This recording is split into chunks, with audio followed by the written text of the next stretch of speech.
Apakah mereka, termasuk mungkin saya, yang selama ini memberikan komentar atau video-video positif tentang Jokowi bersama keluarganya, termasuk juga dengan Prabowo, adalah buzzer? Kita bahas. Berdasarkan data ICW, pemerintah telah menggelontorkan dana sebesar 90,45 miliar untuk aktivitas digital yang melibatkan para influencer. ICW mempertanyakan anggaran besar untuk jasa influencer yang diduga hanya menjadi cara pemerintah untuk bersolek di dunia maya. Halo guys, kembali bersama saya lagi Bang Bill. Di video kali ini saya mau membahas tentang isu atau komentar dari teman-teman yang ada di channel YouTube saya, mengomentari di beberapa video saya yang menyebut bahwa saya dan juga sebagian dari kalangan seperti kami dinilai sebagai buzzernya Pak Jokowi. Buzzernya Gibran, buzzernya pemerintah. Pemerintah pun dinilai belum transparan atas aliran dana pada influencer yang digunakan dalam jasa digital. Kalau ICW mencatatkan ada sekitar 90,45 miliar begitu anggaran yang digunakan oleh pemerintah untuk influencer. Padahal kalau kita mau telisik lebih jauh, orang-orang seperti kami tidak dikenal oleh Pak Jokowi, tidak diketahui oleh Mas Gibran, apalagi Pak Prabowo. Kita hanyalah sekelompok orang yang punya pikiran ingin ada keseimbangan antara kritik dan juga pembelaan terhadap pemerintah kita. Jadi sebenarnya buzzer itu bekerja untuk Pak Jokowi sebagai pemerintah, kepala pemerintah, atau Pak Jokowi sebagai politikus. Ini nggak bisa dipisah. Nggak bisa dipisah, sehingga uang negara yang seharusnya dialokasikan untuk pemerintah, malah untuk pemerintahan, malah dialokasikan untuk kepada Pak Jokowi sebagai politikus. Gitu kan?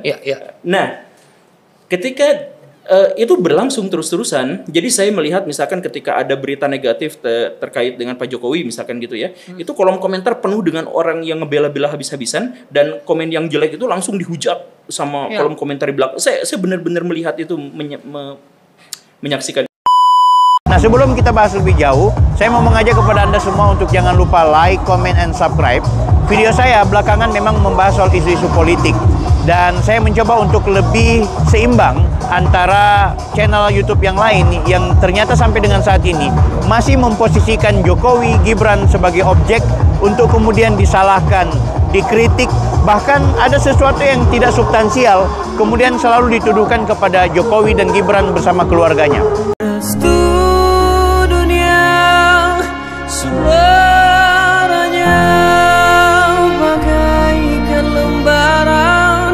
Yang tersimpan, aku takut kau kan bisa mengenaliku, menemukanku.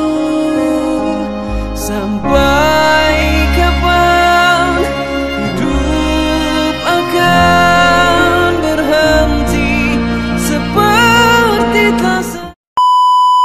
Oke guys, nah kali ini coba kita lihat.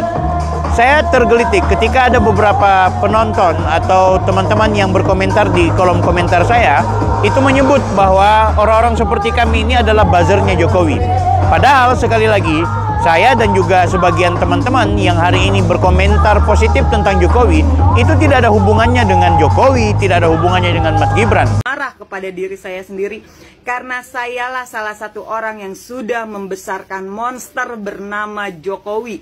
Sayalah yang sudah membesarkan monster tersebut hingga menjadi seperti saat ini. Makanya saya bilang, saya terhipnotis dengan gorong-gorongnya. Berawal dari gorong-gorong, ternyata garong. Itulah yang dilakukan oleh seorang Jokowi. Sekali lagi, YouTuber-YouTuber yang saat ini tengah mencoba untuk memberikan informasi berimbang, tidak lain dan tidak bukan adalah untuk memberikan keseimbangan informasi, untuk memberikan informasi yang jauh lebih moderat, tidak kemudian menyalahkan Pak Jokowi, tidak menyalahkan Gibran, dan lain-lain sebagainya. Sebab penyuguhan yang disampaikan oleh orang-orang dalam YouTube-nya yang justru berperan secara negatif itu tidak mencerminkan atau tidak memberikan edukasi yang baik buat bangsa kita. influencer atau key opinion leader gitu ya di sosial media yang sudah speak up juga, dan beberapa teman saya juga ada yang jadi KOL spesialis. Dia mengatakan untuk satu video saja itu ada yang 15 sampai 20 juta untuk sekedar menaikkan hashtag kondisi politik Indonesia sedang baik-baik saja. Ya, dan itu mengkhianatin kepentingan negara. Dan itu mengkhianati kepentingan negara. Dari sini penting kemudian ada orang-orang yang punya kepedulian untuk bisa menyeimbangkan informasi. Ada komen yang masuk di konten saya, dapat dipastikan dia adalah buzzernya Jokowi. Kira-kira dia menyatakan begini, mengapa saya selalu membahas Jokowi? Yang kedua, saya adalah haters akut Jokowi. Yang ketiga, saya orang yang tidak mau menerima kekalahan. Guys, coba Anda perhatikan baik-baik. Apa sih yang hari ini dikritik ke Pak Jokowi yang notabene-nya bukan lagi presiden? Kalau kemudian mau mengulik-ngulik ketika beliau menjadi presiden, ada hal-hal yang kemudian diangkat di permukaan untuk disalahkan kepada Pak Jokowi, maka sesungguhnya itu perlu pembuktian-pembuktian secara hukum. Yang kedua, kalaupun kita mau memberikan kritik, jauh lebih tepat kita memberikan kritik kepada Gibran dan juga Pak Prabowo terkait isu-isu atau kebijakan-kebijakan mereka sebagai penguasa, bukan dalam konteks personal.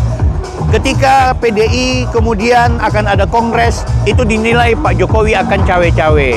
Ketika kemudian suasana yang sebenarnya kita baru saja habis pilkada dan pemilu, Pak Jokowi digambarkan dalam satu lukisan oleh salah seorang pelukis terkenal yang belakangan agak viral hanya gara-gara kemudian menyinggung Pak Jokowi lewat gambarnya. Artinya ini menurut saya ada keterbelahan. Inilah yang disebut dengan polarisasi politik. Maka penting orang-orang seperti saya, orang-orang yang hari ini memberikan bukan juga dukungan, tapi memberikan informasi berimbang tadi, itu harus muncul di permukaan. Saya tidak kenal Pak Jokowi, saya tidak mendukung Pak Jokowi, bukan projo saya ini, tapi saya melihat Pak Jokowi itu dari sisi kebatinan, dari sisi keleluhuran. Ya, siapa yang wani tidur di kamarnya Paduka Soekarno di Bogor itu? Ada nggak selama ini yang diizinkan untuk bermarkas di Bogor itu? Ada nggak? Nah, sebenarnya itu aja kita mengkaji. Oh, ini bukan orang biasa ini, kan gitu.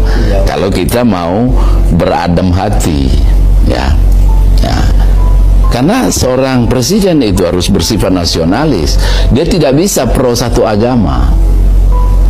Nah, karena bicaranya Bhinneka Tunggal Ika, begitu. Sebab suka dan tidak suka, orang-orang seperti kami adalah orang-orang yang dididik dan juga terlahir dari kesadaran kritis yang memahami bahwa ternyata Pak Jokowi dan juga Mas Gibran itu banyak pendukungnya.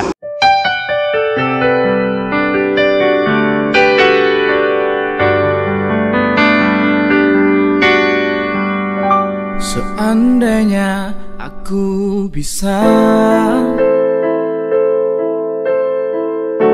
menjadi seperti yang kau pinta, mungkin aku kan mencoba, walaupun takkan sempurna. Aku hanya manusia yang punya salah dan dosa. Bukan malaikat surga yang selalu buatmu bahagia. Mungkin sedikit yang ku miliki hanya. Ingat, ada 80% masyarakat kita yang memberikan rasa kepercayaan yang tinggi kepada Pak Jokowi. Maka teman-teman yang nyinyir hari ini tentu akan berhadapan dengan 80% orang tersebut. Mantan wali kota Solo tersebut selain ahli dalam bidang pemerintahan, beliau juga pandai dalam ilmu spiritual. Presiden Jokowi ini didampingi oleh sosok-sosok gaib yang jadi pendampingnya dalam menjalankan tugas negara. Ini barangkali informasi yang menurut saya penting sekaligus menjadi tambahan pengetahuan buat kita semua. Sampai jumpa di video-video saya berikutnya. Saya Bang Bil, Offside.